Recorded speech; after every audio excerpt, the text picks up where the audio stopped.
Hey, listeners. My name is Elisha, the founder of the Witnesses podcast. It's so beautiful to have you listening to our podcast. And I want you to know something that means a whole lot to me. Thank you for tuning in. And one thing I love to tell all of our listeners is it's not just about you listening, but listening to understand. Understanding is the most important thing. So important. So, you have to listen, learn, and practice. Thank you so very much and happy listening. Hi, Matt. It's so nice to have you on the show. How are you doing today?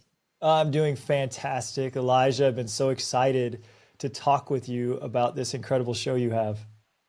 That's so good. Okay, oftentimes I love to talk about the essence of this show, which is to invite amazing guests like Matt to come talk to us about their triumphant stories. Because we believe that in our audience, there might be someone who is stuck up in a situation that Matt came out of triumphantly.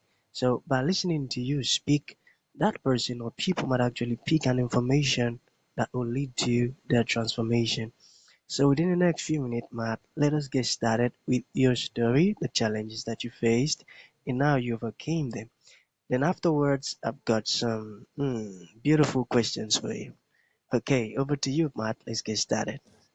Yeah, thank you so much. The biggest challenge that I faced was not even my challenge. It was something that I inherited, and it was the emotion of shame.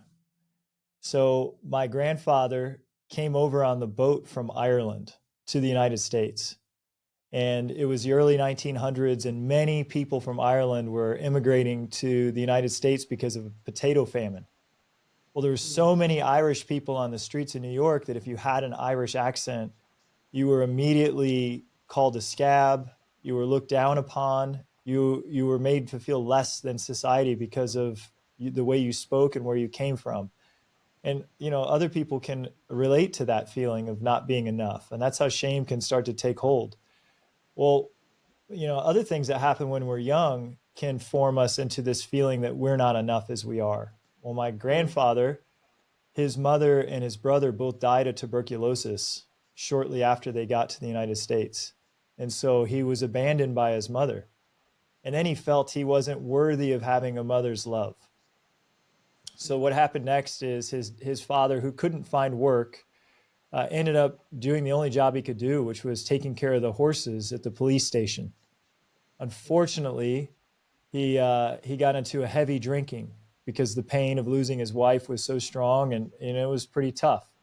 One of the days that he was drinking and he was at work, he got kicked in the head by a horse, and he was killed.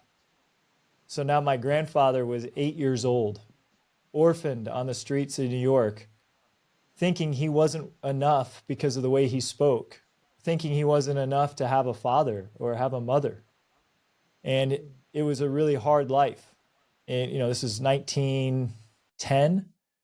And he took his dead brother's driver's license, or not driver's license, birth certificate when he was 15 just to get off the streets. He enlisted in the army. And that was a saving grace. It got him out of the streets, and it gave him a job and a purpose. But he still had this shame that he wasn't enough. Well, he ended up driving for the army, and then got out of the army and became a truck driver. And one of his stops was in Michigan, where I grew up. And in Michigan, he met a woman who also had deep shame. And this is what happens when we are in a certain emotion.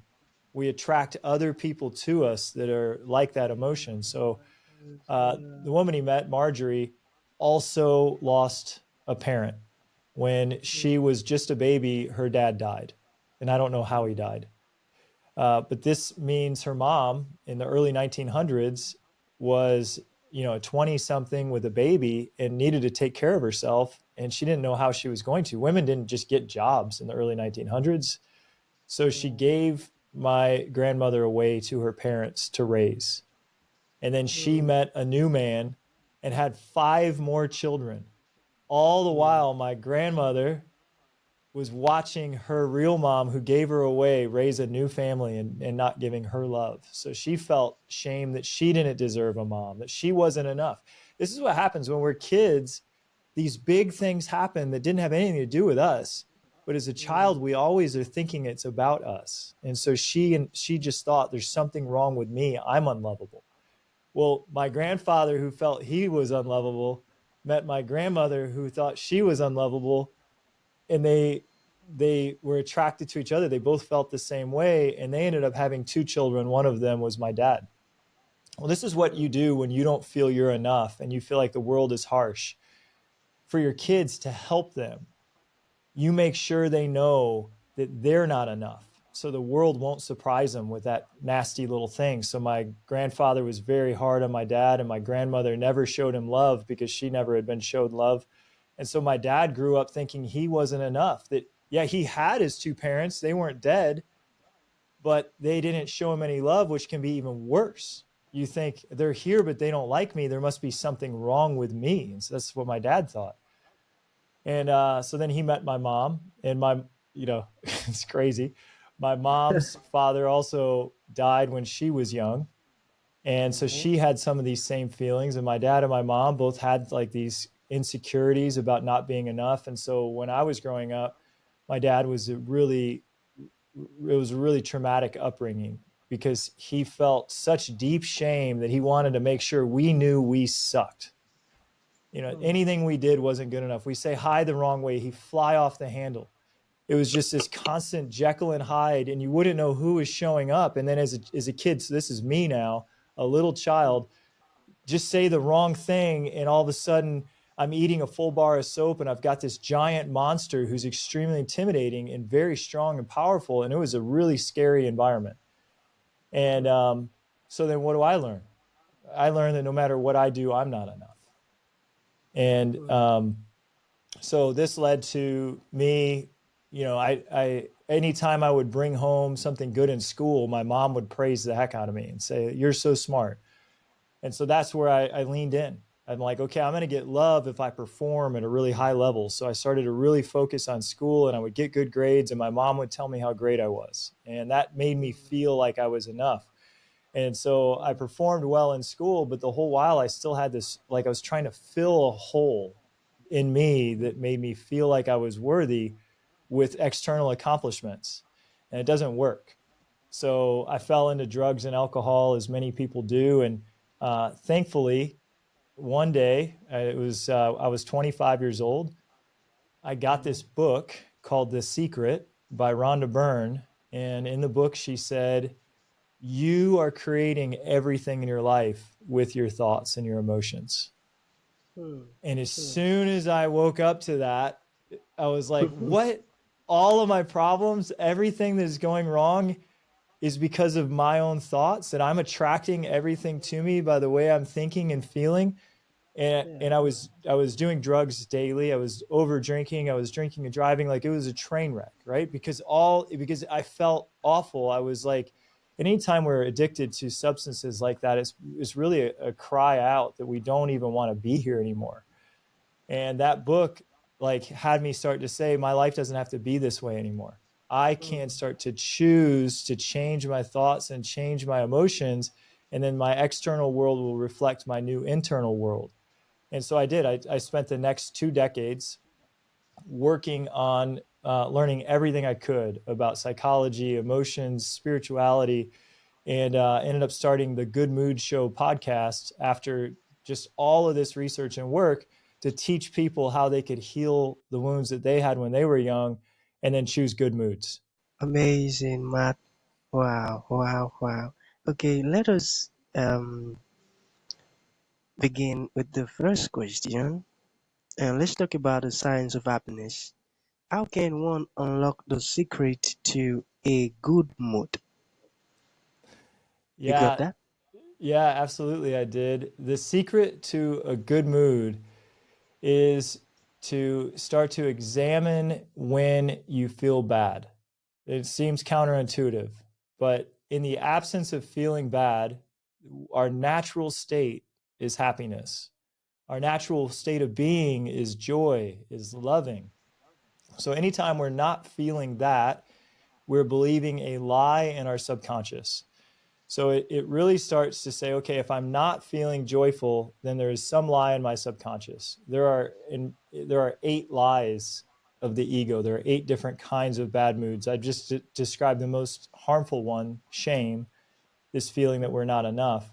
Well, if we can find in ourselves where we don't feel enough, then we can tell the truth. And the truth is very much more powerful than the lie. The lie says I'm not enough. The truth says you're more than enough. You were loved so much by your creator that you're here. Like, it's just crazy that you get to be here in the first place. And that's an affirmation that you're enough to belong, that you're here.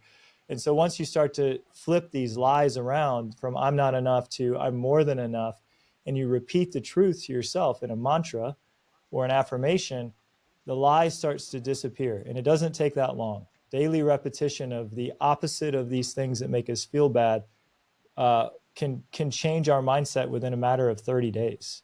And so this is, I'm a big fan of Tony Robbins' work. And Tony said, if any time you are repeating things over and over again, bad or good, that's who you become. Well, our brain has repeated negative things like I deserve punishment, I deserve to be abandoned, I'm not lovable. It's repeated those things so long we believe them. But once we find it, we just say, hey, where do I feel bad? What are these thoughts that are making me feel bad? And once you write them down, and then you write the truth that you want to feel next to it, and you start to repeat the new things. I am lovable. I have so many people who support me. I've always been protected. I've always been guided. You start to write these things down. You reaffirm those things every single day. You change everything. I got that. I got that. Okay, so the second question, it says, how does a positive mindset impact other areas of our life? You got it? It's everything, Elijah. Yeah, Hmm. positive. So we can be successful and feel bad, but that's the ultimate failure. So, Hmm. like I was saying, I was getting all these good grades but I was feeling awful inside. And that means I was not truly successful, because until we have a positive mindset, until we actually feel good, life is not worth it. So one of the ways that I created a positive mindset for myself is every day we always know all the things we messed up at. Our brain is like, oh, I can't believe you said that. I can't believe you sent that email. Like, oh man, you messed that one up so bad, Matt. What were you thinking? Right. And so we're always replaying everything we did wrong over and over and over. And this creates more negativity. So to counteract that, a very, very simple thing, I've been doing it every morning for over a decade. I write down 3 things I did well the day before. So every morning I start the day and I just think, what did I do well yesterday? So I'll give you 3 for me. Yesterday morning, I rewrote a chapter of my upcoming book in a very powerful way, and I was really proud of the way it turned out. Wow. And that made so this morning I'm like, okay, I did great at that. I rewrote that chapter. That was great. Yesterday, I took my daughter to her soccer game, and it was so Okay. cold. It was so cold, but I sat out in the cold and I cheered her on, and that was something that made me feel really good. And then yesterday, my wife and I went to dinner with 2 of our good friends, and we laughed so much. Wow. So that Beautiful. these are the 3 things I wrote down this morning. And if you start your day every day thinking of what you did well the day before, you start to say, I'm pretty good. I'm always doing good things. And then that builds this positivity that I'm going to do more good things today, rather than the mind that always tells us everything we did wrong. Beautiful. Okay, so the very last question is, what is the best advice you've ever heard about creating a life of lasting happiness? The best advice you've ever heard. Mm. My favorite book on creating lasting happiness was written by my good friend Matthew Micheletti and his wife Ashley Cottrell. They wrote a book called The Inner Work. And my best advice came from Matt when he said, there's two parts to your being. You have the ego, which is your brain, and it's constantly trying to keep you to survive, but it's always looking for what's wrong, because when we were coming up through the jungle, we had to be scanning for anything that could harm us always, or else we would be killed. So it's always looking for what's wrong. And he said the other piece to us is our soul. And our soul is eternal. Our soul is the part that is connected to God. It is pure love. And the ego is always going to be looking to get ahead, to make a gain. It'll cheat to win, because it'll do anything to survive. But it doesn't go away. It's just there. It's just part of our psychology. It's always going to be there. But we don't have to listen to it. We don't have to do what it says. And when we listen to our soul, and our soul says, love everybody, forgive everyone, do what's right, even if it costs you the win. When we listen to the values of our soul, and we do what's right, and we act with integrity, and we love other people, even when they don't deserve our love, because they've done something to harm us, if we can find forgiveness, then our whole life becomes blessed. It's crazy. Like everything starts to work. And so going back to my original story about my grandfather and my grandmother and my father, it took me a long time to forgive my dad for the way that I was raised. But once I started to understand, he didn't harm me because he wanted to harm me. He harmed me because he didn't know any better. It wasn't personal. He was doing the best he could. He just had a set of circumstances that he was raised in, that he never learned to overcome it.